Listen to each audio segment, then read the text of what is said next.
a última sessão do mês de abril da Câmara Municipal de São Caetano. A 11ª sessão ordinária teve uma pauta tranquila. Na verdade, a pauta conta com apenas 7 itens. E nós, é claro, não identificamos nenhum item polêmico. Entre os itens aprovados mais importantes estava o projeto do vereador Éder Xavier, que trata sobre a prevenção às doenças ocupacionais do educador da Rede Municipal de Ensino. Vereadores ocuparam a tribuna e comentaram assuntos diversos. Não podemos deixar de usar a tribuna desta cidade, que tem maior IDH, a ONU, feito pela ONU, de fazer algumas considerações sobre aquilo que está em todas as redes sociais, em todos os cantos, em todos os bares, como disse já um grande líder. Getúlio dizia isso. Isso está conversando tudo em todos os bares do país. O impeachment da senhora presidente Dilma. A Constituição Federal, sei disso, todos sabem, eu só quero arrimar a minha fala. Porque todos sabem que no artigo 1º da Constituição Federal, diz assim: República Federativa do Brasil formada pela união indissolúvel dos estados e municípios do Distrito Federal. Mas é exercido isso, e aqui diz a lei, a Constituição Federal, a carta política máxima do país, que o povo exerce esse poder. Porque todo o poder emana do povo e em seu nome é exercido, a fim de buscar a soberania, a cidadania, a dignidade da pessoa humana. Foi lastreado pela imprensa do Brasil o posicionamento do Tribunal de Contas da União. Eu situei o Tribunal de Contas, na fala anterior, o Tribunal de Contas do Estado de São Paulo, e pedi que orássemos para que amanhã, no julgamento, pudesse aqueles que vão fazer o julgamento, o pleno do tribunal, fazer aquilo que é digno, que é correto, sem interferência política, porque ali não é ato político. No Tribunal de Contas é simplesmente um ato administrativo de conferir as contas de 2012 do senhor José Auríquio Júnior. O Tribunal de Contas nem precisou orar por eles. Não sei se alguém fez oração pelo Tribunal de Contas da União. E o Tribunal de Contas da União apontou crimes de responsabilidade da senhora Dilma.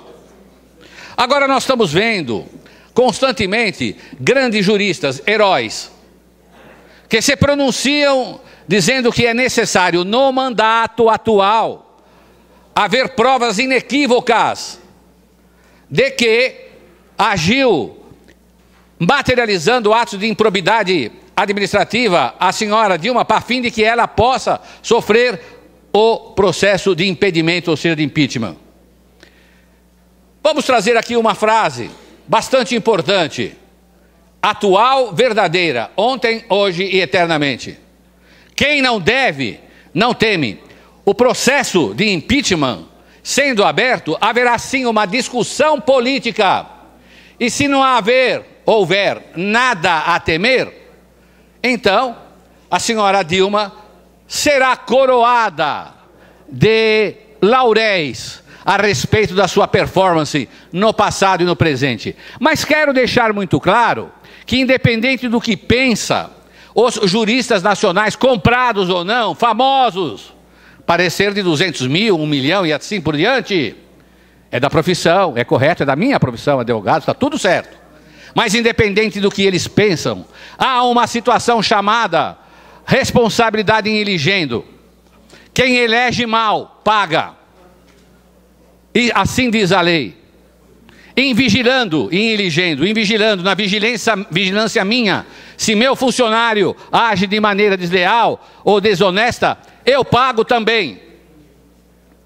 Então não importa se nós vamos crer que temos que fixar nossos posicionamentos a respeito das posições dos grandes juristas, que não estão atentos ao seguinte: primeiro, dona Dilma, se a senhora não deve, a senhora não precisa temer, deixa abrir o procedimento e a discussão política. Segundo, todo o poder emana do povo.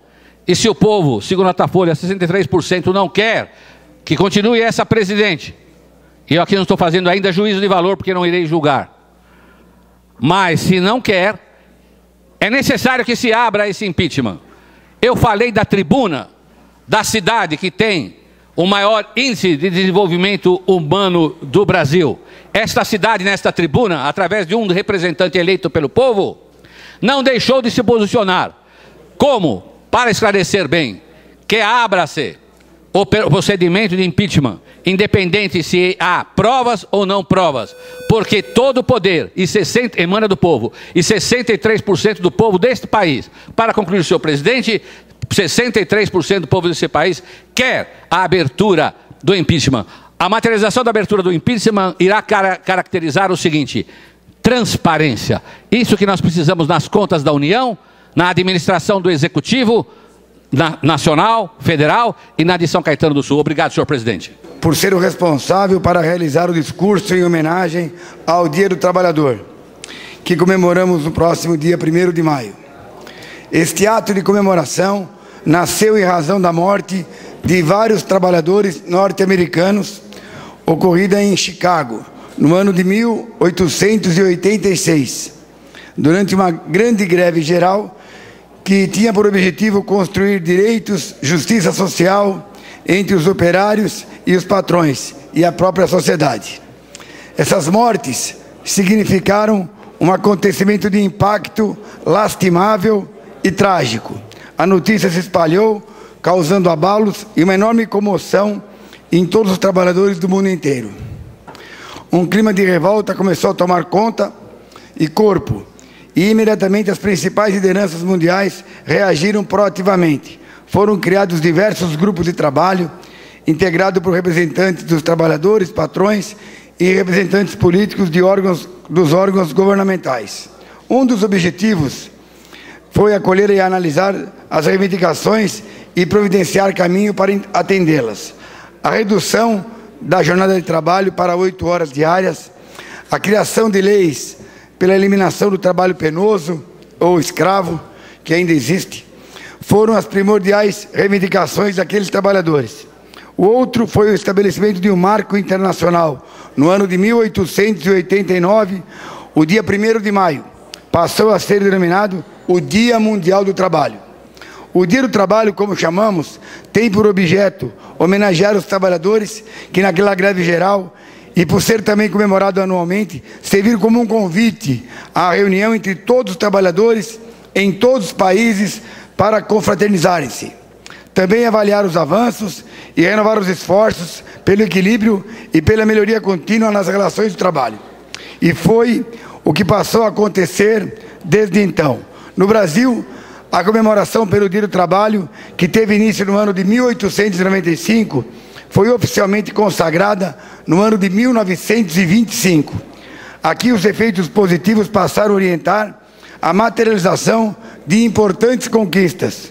A partir de 1940, foi criado aqui no Brasil o salário mínimo, a justiça do trabalho e a consolidação das leis trabalhistas, CLT. A figura de entidades sindicais passou a receber o apoio dos governantes e empregadores, devido à reconhecida importância delas na assistência, viabilização e diálogo, visando a prosperidade, inclusive o pleno emprego. Neste século, comemoramos a conquista de grandes mudanças favoráveis ao trabalhador brasileiro. Foram instituídos, por exemplo, o seguro-desemprego, as férias remuneradas, a licença maternidade e o 13º salário, e para proteger o trabalhador e seu emprego foi criada a multa de 40% sobre o saldo do Fundo de Garantia por Tempo de Serviço, FGTS.